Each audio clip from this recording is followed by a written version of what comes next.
ആഴ്ചയുടെ 1-ാം ദിവസം അതിരാവിലെ ഇരുട്ടായിരിക്കുമ്പോൾ തന്നെ മഗ്ദലേന മറിയം അവിടെ എത്തി.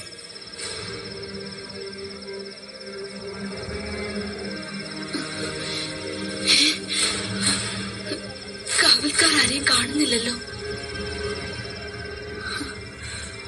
യഹോവേ, ആ വലിയ കല്ല് ആരെനിക്ക് മാറ്റിത്തരും?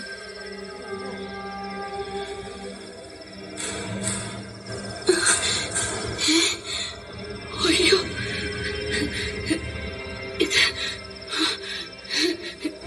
ഇത് ആരായി കല്ലുരുട്ടി മാറ്റിയത്?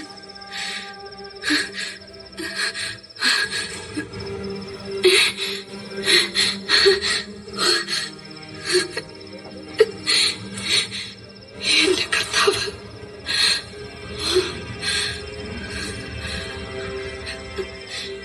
ഇവിടെ ഒന്നും കാണാനില്ല.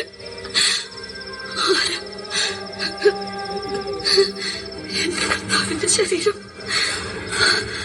കാണുന്നില്ലല്ലോ. ആരെടുത്തിട്ടുണ്ടാകും?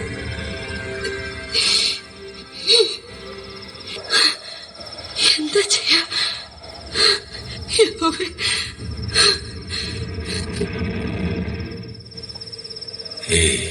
സ്ത്രീയെ, നീ എന്തിനാ കരയുന്നത്? നീ ആരെയാ അന്വേഷിക്കുന്നത്? പ്രഭു, അങ്ങാണ് ഈ തോട്ടത്തിന്റെ കാര്യസ്ഥൻ. എന്റെ കർത്താവിനെ അങ്ങാണ് എടുത്തതെങ്കിൽ ദയവായി എന്നോട് പറയൂ. ഞാൻ എടുത്തുകൊണ്ട് പോയിക്കൊള്ളാം. എന്റെ കർത്താവിനെ ഞാൻ എടുത്തുകൊണ്ട് പോയിക്കൊള്ളാം.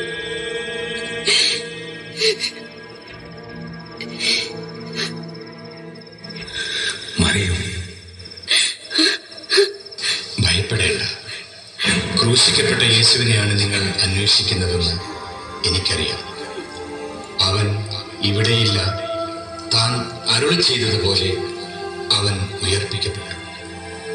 വേഗം പോയി അവന്റെ ശിഷ്യന്മാരോട് അവൻ മരിച്ചവരുടെ ഇടയിൽ നിന്ന് ഉയർപ്പിക്കപ്പെട്ടെന്നും നിങ്ങൾക്ക് മുൻപേ ഗലീലയിലേക്ക് പോകുന്നുവെന്നും അവിടെ വെച്ച് നിങ്ങൾ അവനെ കാണുമെന്ന്